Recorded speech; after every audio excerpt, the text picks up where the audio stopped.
Welcome. इस episode में हम बात करेंगे पृष्ठावेश वितरण के कारण जो सूत्र हमें प्राप्त हुआ था E equal to sigma upon 2 epsilon naught, इसको आधार लेते हुए कुछ छोटी छोटी महत्वपूर्ण बातें और जानेंगे। तो सबसे पहले बात करते हैं जो हमने पृष्ठावेश वितरण में एक बात कही थी कि वैद्युत क्षेत्र पृष्ठ के लंबवत होता है। कैसे होता है ये हमने वहाँ पर जाना था।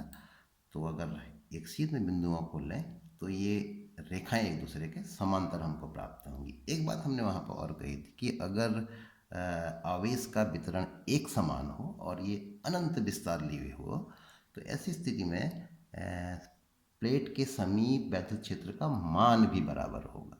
तो अगर समझना चाहें कि कैसे बराबर होगा तो उसको भी समझा जा सकता है। ये सीट है, इस सीट के नज़दीक वैद्युत क्षेत्र होगा। कैसे होगा हमको पता है, सीट के लंबवत दिशा में होगा। तो एक गॉसियन पृष्ठ की कल्पना करते हैं।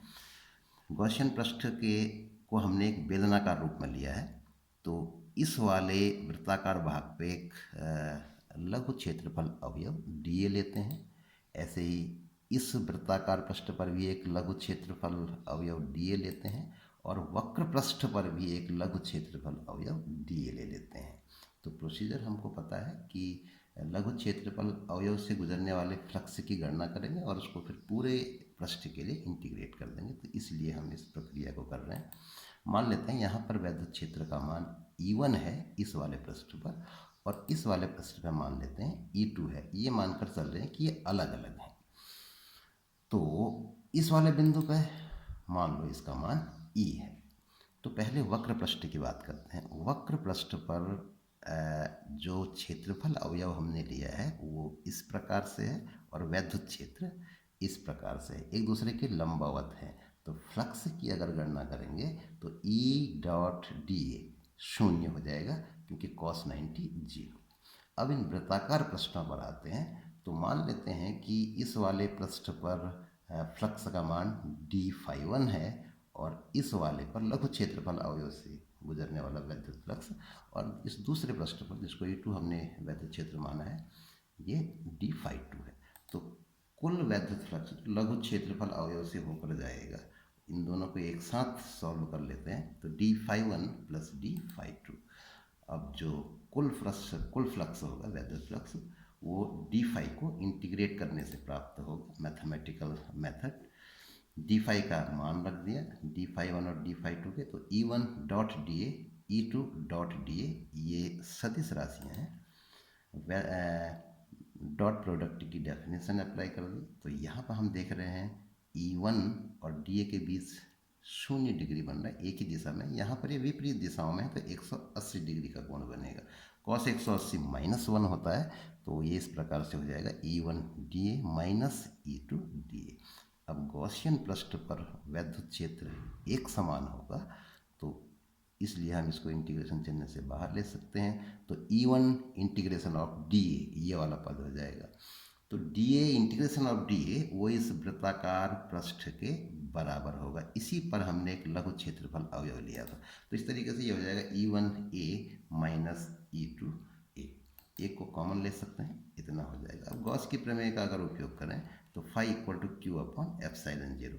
फाई के इन दोनों मानों की तुलना अगर कर दें तो ये संबंध हमको प्राप्त होगा।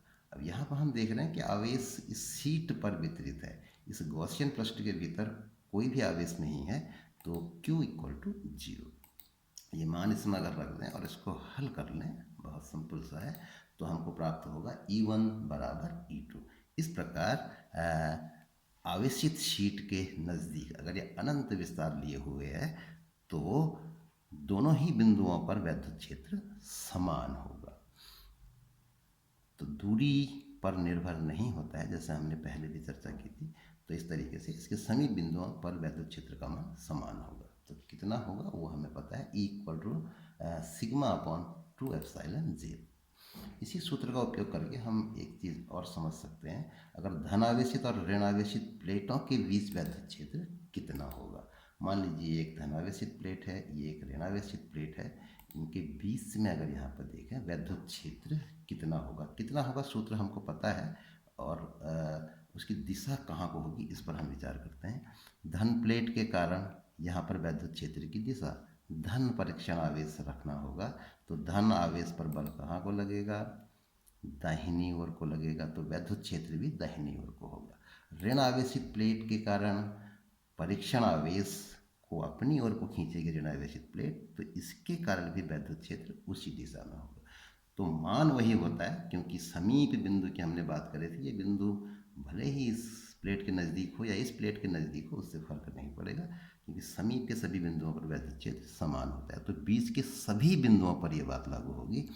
तो इस तरीके से यहाँ पर जो परिणामी वैद्युत क्षेत्र होगा वो इन दोनों के सदिश योग के बराबर होगा। अब एक बिंदु लेते हैं जो बाईं ओर है, तो बाईं ओर के बिंदु पर अगर देखें धन परीक्षण आवेश की कल्पना करनी है, कहीं पर भी हमें देखना हो, तो धन आवेशित प्लेट बाहर को बल लगाएगी और ये ऋण आवेशित प्लेट अंदर की ओर को बल लगाएगी।